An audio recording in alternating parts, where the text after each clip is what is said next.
GLC is now offering a free audio stream of our 24/7 broadcast that we're calling GLC Radio, an online radio station that broadcasts our round-the-clock audio stream on a variety of platforms. GLC Radio gives you the ability to listen to GLC virtually anywhere, through your home or office computer, or on the go with a mobile device. You can access GLC Radio through our website or by searching for God's Learning Channel through iTunes Internet Radio, TuneInRadio.com, or on Shoutcast.com. Explore various GLC Radio-enabled mobile apps by visiting our website at glc.us.com/listen/GLC Radio. GLC Radio, your free connection to GLC anywhere, anytime.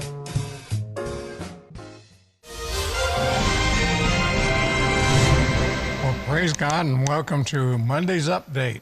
And what an exciting week. It's already an exciting week. I mean, Monday is almost over. But, hey, Carla Sue, thanks for sending that big goodie box. The crew doesn't even know about it yet unless they're working in the bookstore.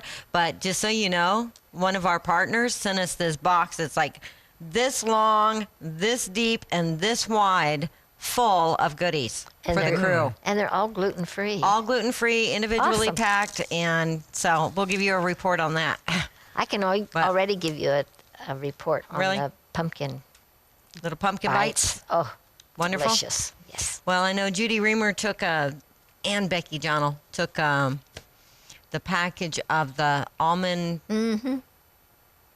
I didn't spritz something or other. Yeah, I didn't take any those of those. Those look kind of yummy. They sure do. If there's any left, I'll. So anyway, we'll be bringing that box down here to the kitchen so y'all can scarf. Yeah. Okay, they're like, okay, yeah, I'm getting thumbs up from everybody. So there you are. Let's see. Oh, I want to remind people to go vote tomorrow on those propositions. Yeah, especially Proposition 1 here in Texas. Very, very important stuff. Mm-hmm. Especially in Houston. Yeah. I think it's different on ours, but that one in Houston. If you know, I think that's one of the things I've been recommending that everybody read Dr. Ben Carson's book on the Constitution. Mm-hmm. I finished it over the weekend. And I'm like, you know, our founding fathers put such a responsibility on the citizens. Mm-hmm. They did. We have an unbelievable amount of responsibility. And part of that is electing people, but then it's watching what they're doing to make sure that they're following the Constitution, because what they put in place will only guarantee our freedoms and our rights if we're watchdogs. That's right. And we're actively taking part in it. So if you don't know about the propositions in your area that are going on the ballot tomorrow, I strongly suggest that you Google it, find out, and get to the polls tomorrow, because we've got some really important stuff that's happening tomorrow. Especially one of them on there will drastically affect our property taxes. Property taxes. So go vote. Please go vote. I plan to. Okay. Mr. Cooper, hast thou a letter? I have a letter. Oh, wait. I finally got to meet one of our partners that comes out here. He lives in Midland. Bobby. Hey, Bobby, it was really great to meet you. It was. But Bobby actually donated a $300 gift card to us for Roundup. So to the HEB, which is a big grocery store here, so that we could buy food as part of, because we feed all the guests and all of the crew whenever we have Roundup every single night. That's what Nancy was here doing, fixing food. They all want to hire her as the cook because she was a great cook. But yeah, and I believe he did the same thing at our last Roundup as well. I think he did. So, but he had his little dog with him, Molly. She's pretty cute. She is. Anyway, okay, now you can read your letter. Okay, here's the letter. Al, Tommy, and Amy, I thank God and praise Him for you and GLC. I always enjoy update news, Light of the Southwest, Joe McGee, Monty Irfan, and all the wonderful programmers. I love you, and I'm praying for you, and enclosed is a check for $500. I hope this helps to pay off the debt of unfinished upgrade. And then he says, in His name, and please don't mention my name on TV. Thanks from Clovis, New Mexico. Well, thank you. Thank you, Anonymous. Thank you, Anonymous. Oh, my. Well, my devotion today is a thought provoker. Why a pearl? Matthew 13:45 and 46 says, "Again, the kingdom of heaven is like unto a merchant man seeking goodly pearls, who, when he had found one pearl of great price, he went and sold all he had and bought it." Recently, a jeweler gave his beautiful interpretation of Yeshua's parable of the pearl, and I want to share it with you. In Matthew 13, we see that a merchant sold all he had to purchase a single pearl. But why, of all things, a pearl? As a jeweler, I would question the choice the Lord made, choosing to leave the Father's side for a pearl instead of what I would think was much greater significance, the much coveted diamond. You may know that a diamond is graded in value according to the 4 C's: cut, color, clarity, and carat weight. The answer to my pondering was right there. The diamond receives a substantial portion of its value from the way a person cuts it, the work of man's hand. Interestingly, the only natural gemstone that has more value when it's found than when men finish with it is the pearl. In the same way, we can add nothing to the work of salvation. God has paid the full price for us, and a tremendous price it was. The God of glory, the King of kings and Lord of lords, left all the splendor of heaven to claim this pearl. And he gained it by paying a price that was far more precious than any of us could pay. Sometimes we get so busy and we don't take time out to consider this incredible work of God in our lives. He's bought us with a price. We're fully paid, fully ransomed, fully redeemed. We are the pearls of great desire. Let's walk in that victory today. Amen. Isn't that awesome? Yep, that's pretty awesome. Pretty awesome. Something only he can do. Only he can do. That's right. The only thing that we can do Say is yes. listen attentively and say yes. Yes, sir. Yes, sir, sir. Yes. Okay, well, it looks like this first article comes from the Times of Israel. Israel retroactively legalized some 800 homes in 4 settlements in the West Bank, the Interior Ministry confirmed last Friday. They included 377 homes in the Yakir settlement, 187 in Itamar, and 94 in Shiloh in the northern West Bank, as well as 97 more in Sansana in the south, the ministry said. The decision was made 2 weeks ago, but was only reported in the Israeli press on Friday. These are not new constructions, but rather homes built in settlements recognized by Israel in areas that until now didn't have any urban planning, said Hagit Afran, a spokeswoman for Israeli settlement watchdog Peace Now. Even if it doesn't have the same impact that the announcement of new settlements would, it's undeniably a gesture from Prime Minister Netanyahu, she said. Yossi Dagan, head of the Yesha Council Settlement Advocacy Group, expressed hope that the move would signal the beginning of a new wave of construction in areas beyond the Green Line. Unfortunately, it's just a confirmation of existing buildings in older programs, he said, according to the Ynet news site. We look forward, like the vast majority of Israelis, to the construction boom and new settlements. Netanyahu has faced major criticism internationally for refusing to halt settlement expansion, and criticism from the right wing at home for failing to build more. The approval of the West Bank homes came at a time of heightened tensions in the region, touched off by Palestinian claims that Israel intended to break the fragile series of understandings governing the Temple Mount compound and the Al-Aqsa Mosque, which it houses. Since the beginning of the month, 10 Israelis have been killed in a wave of Palestinian terror attacks and in ongoing clashes between Palestinian protesters and Israeli security forces. More than 63 Palestinians have been killed, almost half of them attackers, who were shot dead when carrying out attacks. the recent violence in the West Bank, including the killing of a Jewish settler couple in front of their children near the Itamar settlement on October 1st, has given ammunition to the Israeli pro-settlement lobby, some commentators have said. Netanyahu has said it would not be logical to expand settlements when he's seeking to maintain international support to tackle the terror surge. Well, Israel last announced new settlements in July when the government authorized 300 new homes to be built in Bet El in the central West Bank.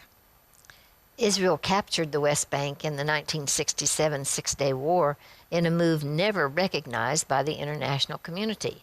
Hardline Jewish nationalists see the entire West Bank as part of Israel, which refers to the territory of Judea and Samaria, the names for the ancient biblical kingdoms located there. In the latest effort to revive direct Israeli-Palestinian peace talks, New Zealand has drafted a UN resolution that reportedly calls for a freeze on Israeli settlement building in the West Bank, as well as for Palestinians to abandon their bid to take legal action against Israel at the International Criminal Court. Well, this comes from the Independent in the UK. President Recep Tayyip Erdogan has won a decisive victory in the Turkish parliamentary election with his Justice and Development Party, the AKP, winning a majority of seats and defeating the other three opposition parties. With 98% of the vote counted, the AKP had won 49.4% and 316 seats in the 550-seat parliament, a far better performance than predicted by the polls. These had mostly forecast that the AKP would fail to win the majority it lost in the last election on June 7th.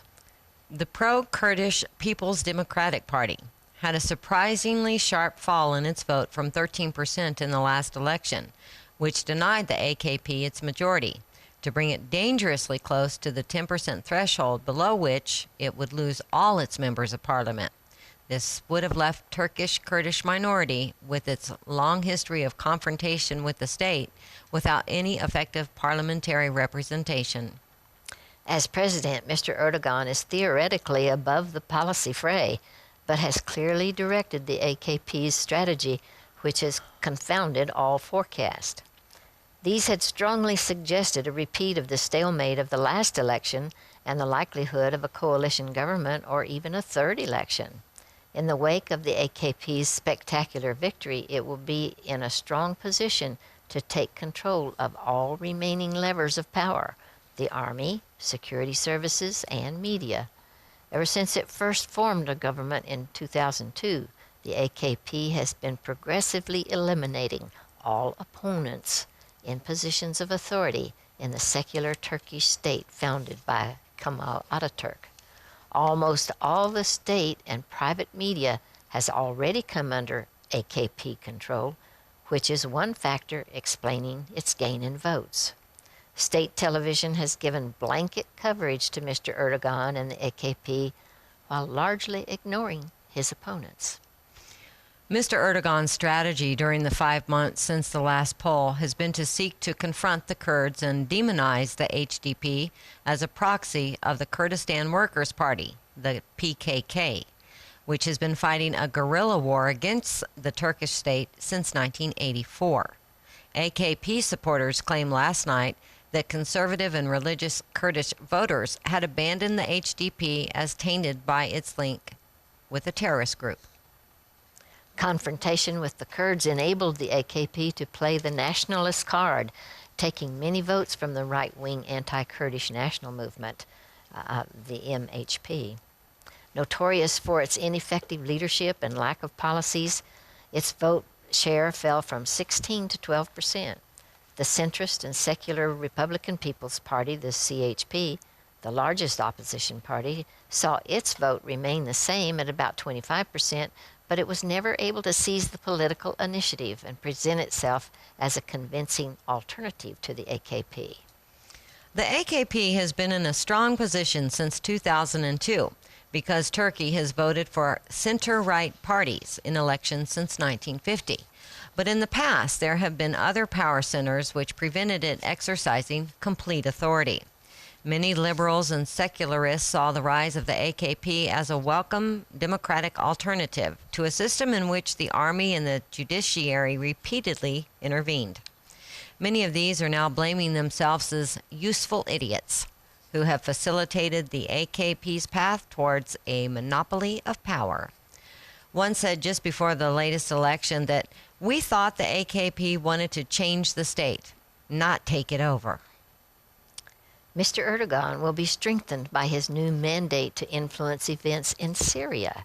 He has clearly not suffered in the minds of Turkish voters from his failure to overthrow President Bashar Assad, an unchanging priority for Ankara. The past 3 years have also seen the rise of de facto Syrian Kurdish state in the northeast Syria, controlled by a branch of the PKK. This has an army of some 25,000 fighters who act in close cooperation with the U.S. Air Force, despite being repeatedly denounced by Mr. Erdogan and Mr. Davutoglu as terrorists. Mr. Davutoglu has threatened a Turkish military response if the Syrian Kurds advance west of the Euphrates. Erdogan is reported to have wished for direct Turkish military intervention in Syria in the past, but to have been restrained by the Turkish army.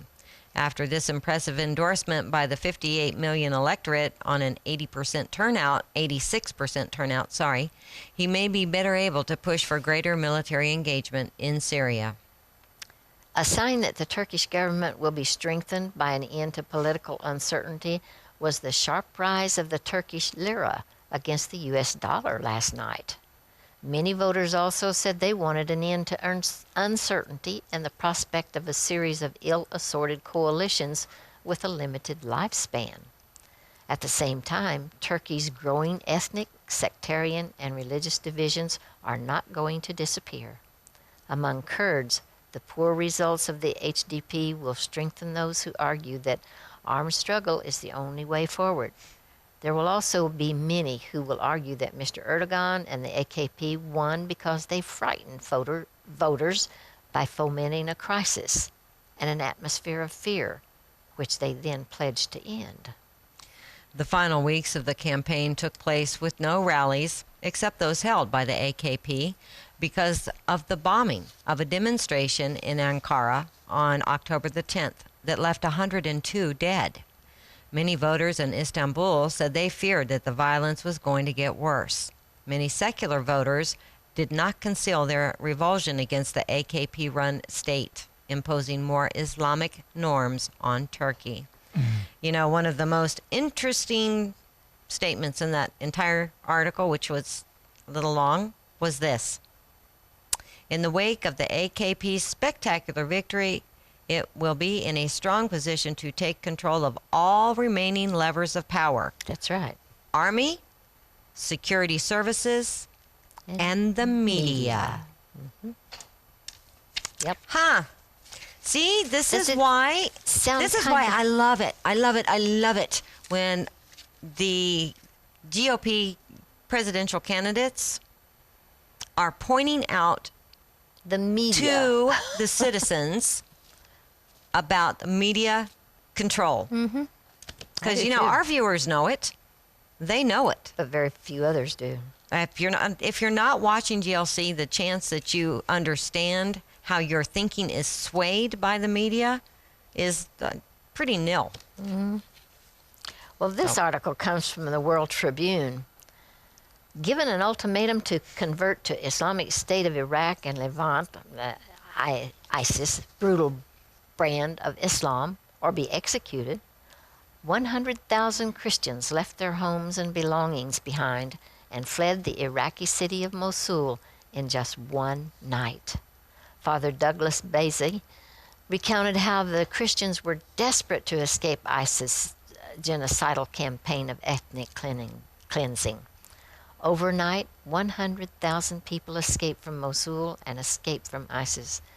When they arrived and took over Mosul, they told the people, we have 3 conditions according to Sharia. Basie told Express UK. Number 1 was convert. The second was to pay jizya, Islamic taxes, and they asked for each person to pay 4,000 to 8,000 US dollars. Third, they said you have to leave or you will be beheaded. Bassi also described how Islamic State jihadists routinely torture anyone who speaks out against them and regularly uses girl sex slaves to pay for basic services, including medical care. Islamic State forced anyone who remained in Mosul to pay an Islamic tax that amounts to more than the yearly salary of the average Iraqi. Those who could not afford the tax were executed. Before 2003, we were 2 million Christians in Iraq. Now we're maybe 180,000, Bassi said. At least 1,800 Christians have been killed since 2003 in Iraq. That's why the people are afraid. As Islamic State took control of Mosul, Bassi also said that Muslims quickly turned against their Christian neighbors. Bassi described one instance. The Muslim guy, he went to the Christian's door and knocked and said, "Did you hear about the decree? The announcement is to leave in 24 hours by Allah's name, and if I see you here tomorrow, I'm going to kill you because I have the right to take your home." Bassi told Express UK that Islamic State are the third generation of radical Islam. The first was Al-Qaeda. If Al-Qaeda saw an American soldier and he was distributing candy to the kids, the Al-Qaeda sniper is forbidden to shoot him because the kids might get hurt. Former Al-Qaeda leader Musab al-Zarqawi was the second generation. He said, "Don't worry, shoot him, and if you're going to kill the kids, don't worry about them because those kids are going to be angels in heaven." The third generation is the Islamic State. They said, "Kill the Muslims, not just the infidels." They started with killing the Muslims that aren't according to Sharia. So imagine how they look at us. Wow, wow, wow. That is an awful lot of people to leave one city in one night. Yeah, it is. But to think that there were, in 2003, just 12 years ago, 2 million Christians in Iraq. Not anymore. Pay attention, it could come to us. It's on its way. It will if we don't get some leadership. Yep. It changes That's the right. game. That's right. Alrighty, this next one comes from the Times of Israel, or the Washington Examiner. A Christian homeless shelter in Pennsylvania is in danger of losing federal funding because it won't hire Muslim employees and won't sign an anti-discrimination contract. The Grace Youth and Family Foundation's Winter Relief Center is refusing to sign a government contract for $35,000 in funding from the Butler County Department of Human Services because of the text of the contract, which the Pittsburgh Tribune Review reported stipulates no discrimination based on race, color, religious creed, ancestry, national origin, age, sex, sexual orientation, or non-job related handicap or disability. Bill Hale, the head of the foundation, said he could not sign a contract that contradicts the group's beliefs. "We have a statement of faith that Jesus Christ is the center of everything we do. We want the opportunity to talk about it. You cannot have a Muslim within our organization. Our faith is central to what we do," Hale said.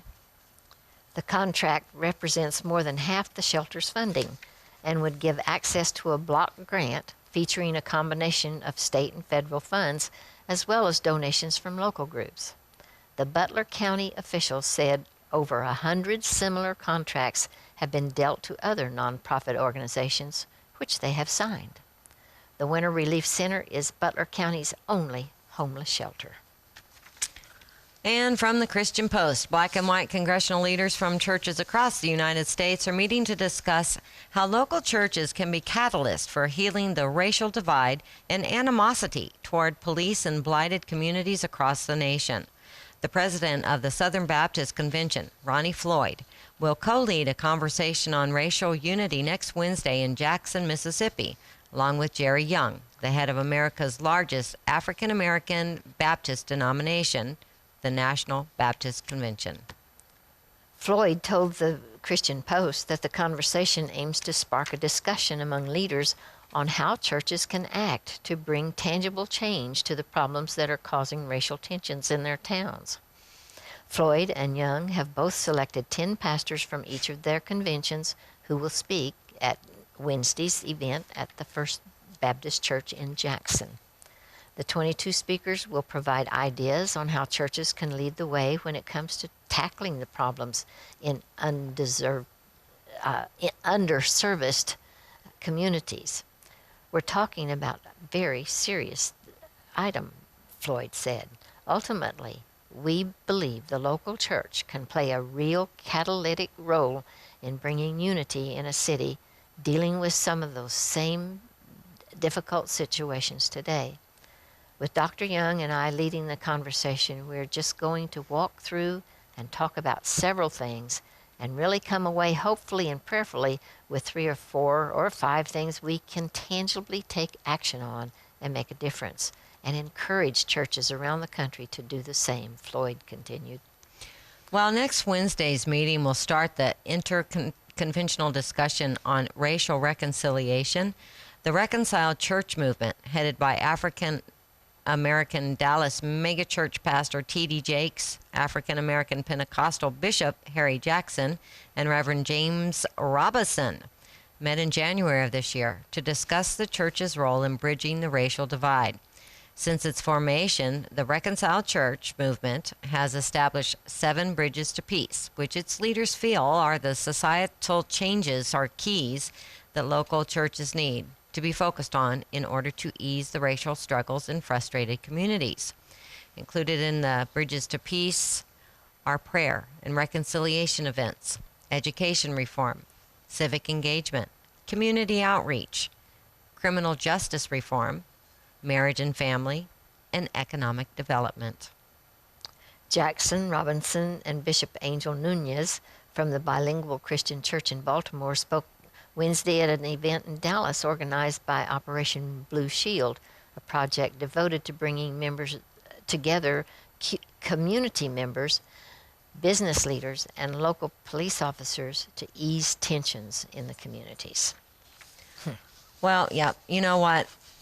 We really do have to take action. If we're going to help with healing the racial division that has been brought about, and I mean really brought about in the last several years, it wasn't an accident. We're going to have to take an active part in that because it's been no accident that it's come about.